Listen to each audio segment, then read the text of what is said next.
Doomsday Arks. Green light. Tank Commander Topple roared his most sincere, unfettered belly laugh. As far as he was concerned, it was now over.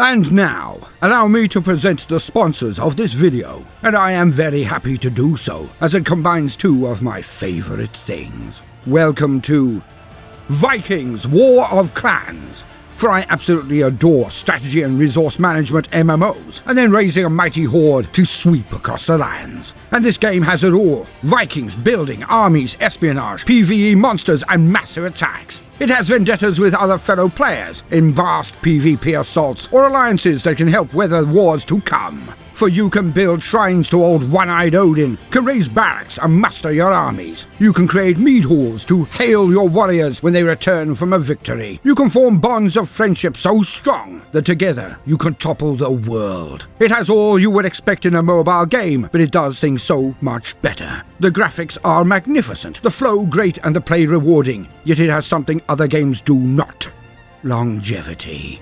Because Vikings War of Clans has been going for 7 long years, it has stood the test of time. And now, with the 7th anniversary update, you can storm the very lands of Asgard itself, with sales, promotions, birthday invading monsters, the battle for the throne, clan and personal blitz competitions, and fighting the denizens of Jotunheim. All are included in this furious festival throughout August. You should not miss this event, so get stuck in now, today, and use the links in the description or the QR code to download this game, join a clan, and dominate all that you survey. I'll see you in the Mead Hall or in Valhalla in Vikings War of Clans.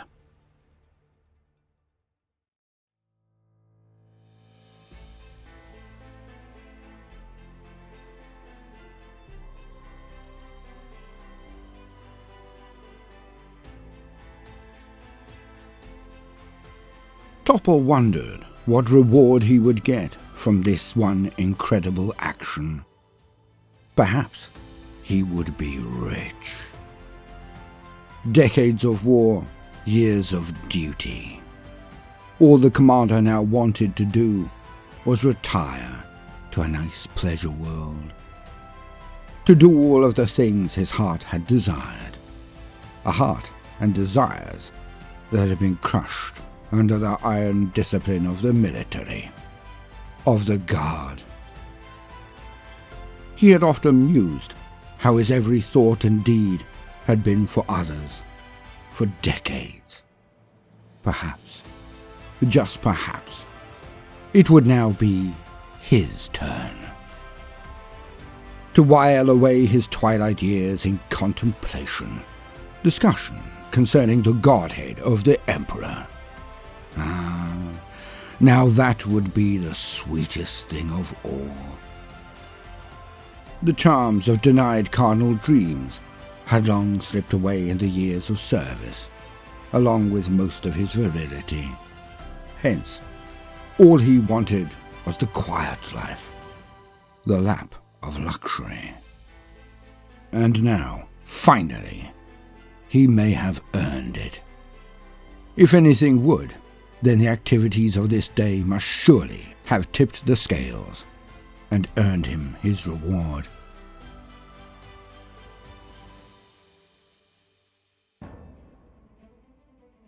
For he had just slain the Lord of the Necron Assault.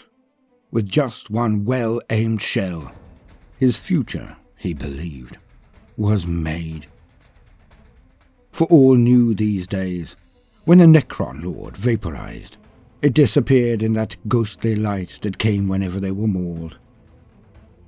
And without their leader, the Necrons were nothing. His tanks powered up the field of combat, Leman Russes and others in his train, all behind his lead shadow sword. A thing of ancient providence, a thing of antiquity, of power. And it had been telling. For not even the odd shielding of the legions of the Undying could resist its might. The one shot had sailed on target, and torn through the enemy command barge, and thus ended the mastermind of the assault. Commander Topper felt invulnerable, as the short-range ranks of Necron warriors were never ever going to get in range for their weaponry. His formation unleashed endless shot into them, and he chuckled as his viewer brought up the results. Entire phalanxes of the Silver Horrors exploding in geysers of sod and scrap. The heavy battle cannons of the armoured guard ripping them all to shreds. Oh, they tried to reform.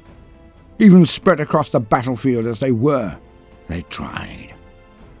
Hence the tanks, now slowly pushed forward at his command. Their guns sweeping away the active Necrons, their tank tracks grinding the reforming remains into dust. And Commander Topple hummed to himself as he ordered the advance, his spirits at their very height.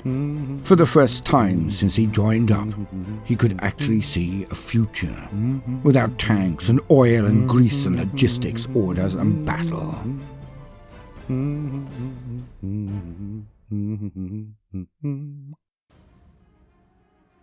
But things were not exactly as he had planned or presumed.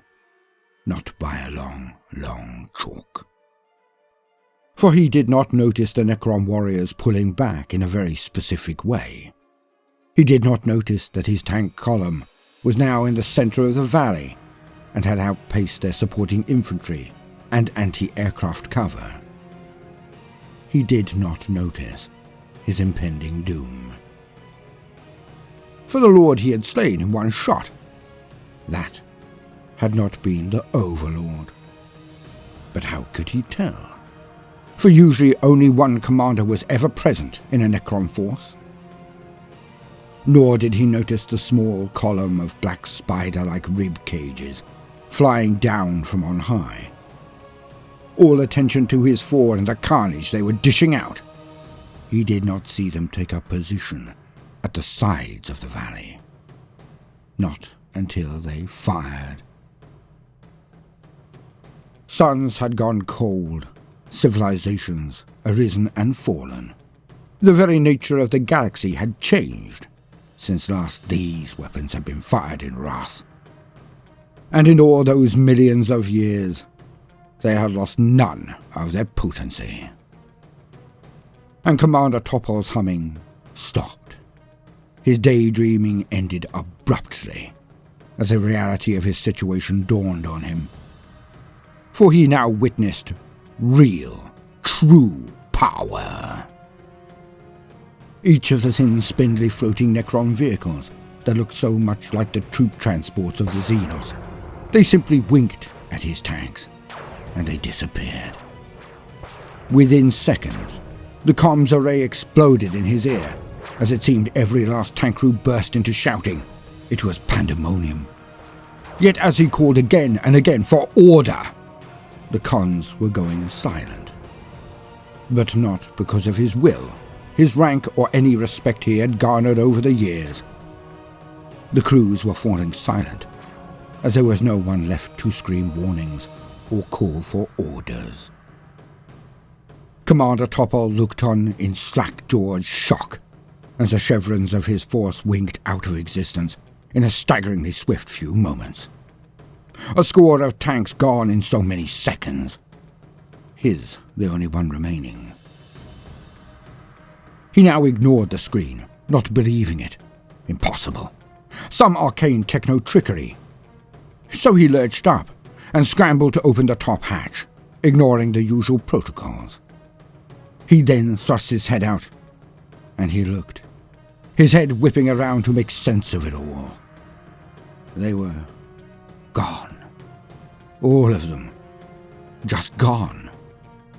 No burning wrecks, no rushing vehicles as he had hoped, and all he could see were clouds of ashes floating in the wind. He looked around to see the things at the sides of the valley now turned toward him and unleashed their green rays. He did not witness the tank's armor being stripped off in layers. He did not see the bolts of energy striking it and literally pulling it apart on the molecular level. He did not see the dust that floated in the air where his ancient vehicle of human design once stood. He had gone with the first strike. And now, the legions of the Necrons just pulled themselves together once more and ranked up again, before continuing their endless march into the human-held fortifications. This world now belonged to the Necrons.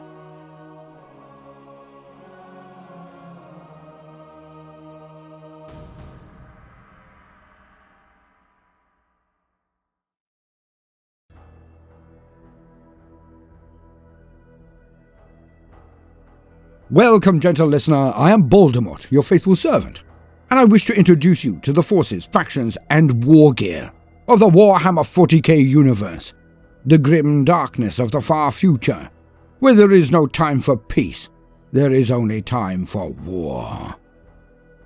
And today, we shall be walking the halls of antiquity as we discuss an ancient terror resurrected to harrow the modern era. A thing of absolute destruction and venom, a weapon that was used in the first of all confrontations in the setting, the War in Heaven. Of course, I can only be talking of the Doomsday Ark. And so, as usual, for the very basics, let us lean on existing wisdom. To quote, Doomsday Arks. All overlords hold an absolute belief in victory through overwhelming firepower. Some of the dynasty's bitterest enemies have claimed that this is simply due to the Necron's android forms being somewhat less than dexterous, and hence ill-suited to close-quarters combat. However, the truth of the matter is that, as flesh and as machine, the Necrons have always won their wars through the unrelenting application of superior technology. As such, victories are invariably won at a distance. All Necron battle codices emphasize range superiority. Nowhere is this more evident than in the Doomsday Ark, amongst the most feared of all weapons in the Necron arsenal. In aspect, the Doomsday Ark appears deceptively fragile. Its structure is skeletal and lacks the armored plates of more conventional battle vehicles. But to obsess on this apparent fragility is to overlook the Doomsday Ark's true purpose and potential. It is not a battle tank, intended to sit in the midst of a battle line to give and receive punishing blows. Rather, the Doomsday Ark is nothing less than an enormous self-propelled doomsday cannon. A weapon that can win a battle with but a single shot. Any system not directly pertaining to the Doomsday Ark's main armament are part of the motive units that propel it into position, or the shield arrays that give it some measure of protection from enemy fire. Each of these secondary systems draws power from the same source as the Doomsday Cannon. When deploying defensively, the legions of the Nihilak dynasty leave their Doomsday Ark stationary at all times to optimize their power unless there is no other choice. The Doomsday Cannon itself is a wonder of super technology, easily eclipsing the primitive energy weapons of the Imperium. Even fired at low power, the Doomsday Cannon is a fearsome weapon. When firing at full effect, its searing energy beams burn many times hotter than most conventional plasma weapons. Infantry caught in the Doomsday Cannon's fury are obliterated instantly, and even heavily armored vehicles are brought low by its high-powered beam. In the face of a Doomsday Cannon, nothing less than a Titan's void shields offer anything more than a fool's hope of protection. Unlike other vehicles, The Doomsday Ark relies little on either evasion or resilience for survival. Rather, its pilot's entire defensive strategy is one of the preemptive strike. After all, enemies are infinitely less threatening once reduced to an expanding cloud of superheated energy. Thus, does anything less than an overwhelming frontal assault on a Doomsday Ark invariably end in disaster. The attackers vaporize long before their own weapons come into range, nor do attempts to outflank serve any better. Though ponderous in advancing, the Doomsday Ark can be brought around to a new heading with surprising speed. Emerald energy beams lancing out to slaughter its would-be destroyers. End quote. Ah, the Doomsday Ark. A thing of unrelenting carnage that is sleek and spindly at the same time. A model that has as much menace as its name and function implies, for it is a thing with but one purpose: to destroy. And it shows the potential threat of the Necrons, for only those wonders of humanity's golden age of technology have even a hope of surviving an attack from these nightmares. And they are few and far between these days, those wonders of the golden age. The Necrons are no longer rising from their slumber. Now they are nearly full awake. It is a threat that the Imperium, the Eldar, and the Orcs will need to work out a way to deal with. For the Necrons will not just dominate the galaxy, as they did of old. These days, they are now most likely to end all sentient life wherever it exists. It is truly difficult to discern which threat is truly the most staggering in scale and power: the collected mind of the Tyranid hive fleets, or the unrelenting march of the ancient Necrons. I have been Baldermort, your faithful servant. I hope you have enjoyed this brief introduction. Now, we do have a second channel, GK Natural History, and other affiliate links in the description. Thank you for your precious time. Now, no matter what you do today, do try to make some time for fun. Toodaloo.